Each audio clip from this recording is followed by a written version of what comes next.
The most obsolete idea is go to school, get a job, work hard, save money, get out of debt, and invest for the long term in the stock market. See, why would you save money when they're printing trillions of dollars? Why would you invest in the stock market for the long term when you have HFT, high frequency trading, and the Dow's at 18,000? So what do you do? Well, that's what I'm saying. You have to look at the other side. Which way is it going to go? The gap between the 1% and 99% is massive. Well, you have to step back and look at the bigger picture. Okay. You see, it's not just money. We're at the end of the industrial age. So how are we going to be affected by this prediction?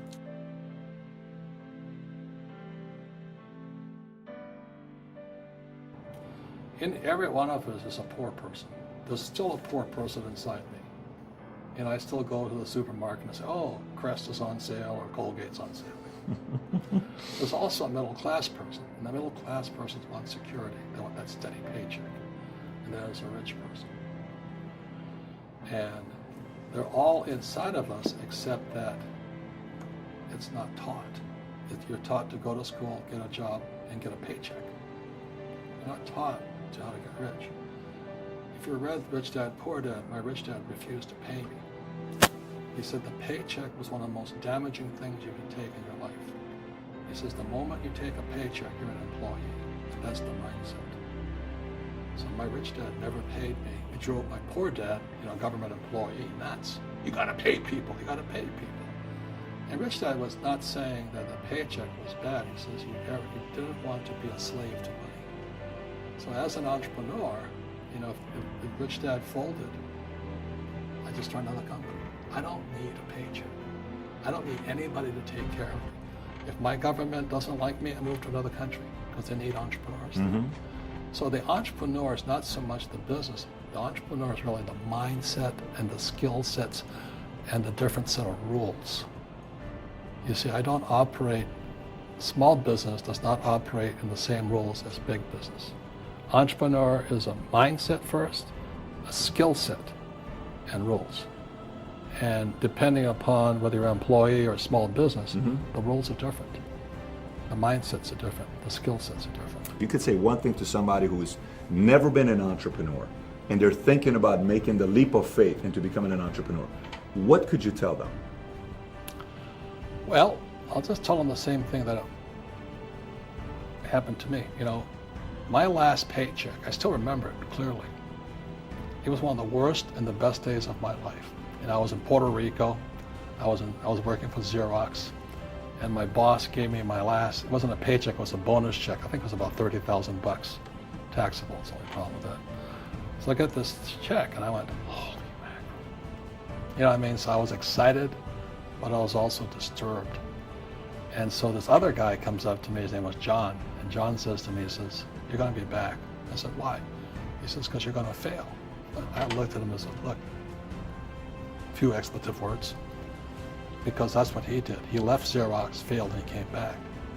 And I said, look, you failed and you came back, but I'm going to fail and I'm never coming back. And that's the attitude. Do you know what I mean?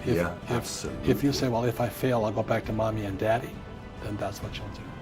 So if you fail, that's when I became an entrepreneur, because I had no money.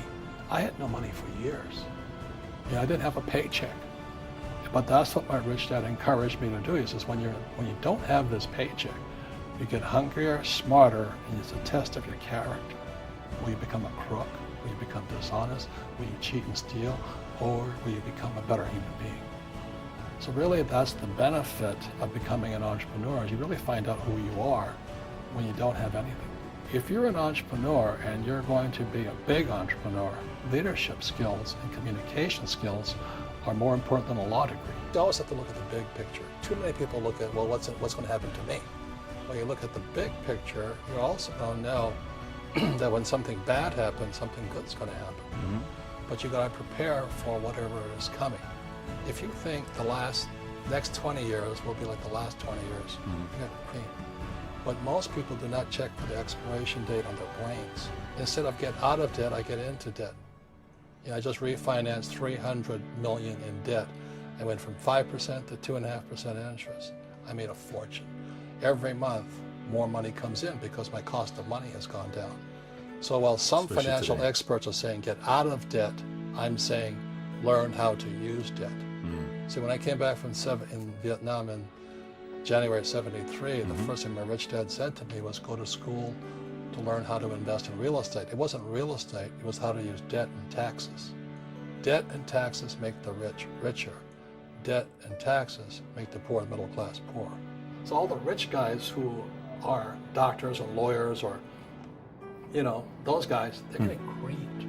They don't know why. Doctors are getting creamed. Oh yeah, they're making more money, but the take home is less. Sure. You know, my doctor just yelled at me. He's happy. He says, "Oh, guess what? I finally made $1 million." And I said, "Yeah, this was just 3 weeks ago." And so I said, "Yeah, well, how much you pay in tax?" He says, $750,000 in taxes. So his net was about $400,000. That's not bad. But when I make $1 million, I keep $1 million. And the reason is because I don't make it by working for money. See, if you work for money, you're taxed. So that's why lesson number 1 in Rich Dad Poor Dad is the rich don't work for money. What we do instead is we create businesses as entrepreneurs. We acquire real estate. I don't invest in the stock market. Okay? So the reason is because as entrepreneurs, I have more control over my income, how much I make, and how much I pay in taxes. And because I'm an entrepreneur as well as an investor in real estate, I pay 0 tax. So every time I make, let's say, $1 million as an entrepreneur, I immediately invest it in real estate. I have a 4-to-1 step up. So I put $1 million in real estate. I got to get $4 million from the bank. That's why I love banks. But the banks are screwing everybody else. You know, terrible. But it's good for me. That's why you say when you print, it's good for you, but when you print, it's bad for people that work for money. Because when you print, savers get creamed and people who work for money get creamed. When they print, debtors get rich. You see, debt and taxes make the rich richer. And debt and taxes make the poor middle class poorer. There's no such thing as a bad economy. You know, there's external, you and I, we all have an external economy, but we also have an internal economy. And the willpower is to change our internal economy. So for me, I can see the good and I can see the bad. I don't really give a damn because I'm going to be rich anyway. But a poor person with a poor personal economy, all they're going to see is a bad economy because they don't know how to make money in any economy. And a middle class person, they have a middle class economy. You know, what they want is a nice house and a steady paycheck and the job and the car. And so when you take their job away, to them, that's disaster. Well, since an entrepreneur doesn't have a job anyway, it's no big deal. So all I'm saying to people, and it's what Bucky Fuller taught me, is always 2 sides, you know what I mean? Unity is plural, at minimum 2. So if you think the economy is bad, it's because your economy is bad. If you think that steady, employment is important, then you'll see an economy without jobs. Your economy. Your economy DNA versus the external economy. Got it. What you control versus what you can't control. I can control. Yeah, it's called an internal focus versus an external focus. So the real entrepreneur has an internal focus. That if they fall down, they say, "Oh, this is good, because I'm going to go up higher." You know, the average person will fall down and say, "Oh, I'm going to take some Prozac," or somebody has a mistake. "Oh, the mistakes don't matter." Well, mistakes matter. It means you didn't know something. Because when we have obsolete ideas, we get obsolete results.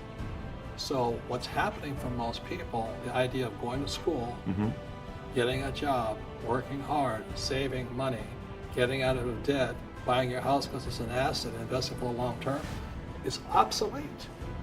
The world has changed. The world changed in 1971 when President Nixon took us off the gold standard and money became debt. What if we get rid of school? Then what would happen? Would it be better if we had no educational system at all? No, I'm saying education is more important before. It's just obsolete. You know, there's Moore's Law, which states information doubles every 18 months. In other words, everything's obsolete 18 months. So, and this is just a recent phenomenon. So when you come out of school, you're already obsolete. And that's why I'm the old guy, I meet my friends who went to Harvard. I went to Harvard. I said, yeah, that was how long, 50 years ago? The banks are charging you interest to save money. In other words, banks don't want your money because they printed too much of it. And that's why there's these bubbles in stocks and bubbles in real estate and all this. People are dumping the cash. Because as I said in here, savers are losers and cash is trash. And yet people want a high-paying job. Well, that's an obsolete idea. Get out of debt is an obsolete idea. You should learn how to get into debt, how to use debt to get rich, and they'll never teach you about taxes. The reason the 1% is way up here and the 99% are going this way is because when you print money, two things happen: inflation and taxes. And any entrepreneur thinks, I'm just going to make money and I'm going to start a business and make a lot of money because of what we talk about.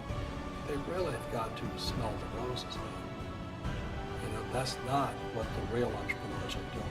So the real entrepreneur has an internal focus. But if they fall down, they say, oh, this is good because I'm going to go up higher. You know, the average person will fall down and say, oh, I'm going to take some Prozac. Or somebody has a mistake, oh, the mistakes don't matter. Well, mistakes matter. It means you didn't know something. But a real entrepreneur, whether they fall down, they always can go up. They can stand back up and go higher. That no matter what happens to them, they get stronger and better and smarter and happier. But a person with a weak internal mindset is that they're so afraid of what happens, it generally happens. Like, you know, people who are afraid of losing their jobs, they generally lose their jobs. You know what I mean? Yeah, no doubt. So everything comes through you. Yeah, so the entrepreneur first job is to control inside here, not outside there.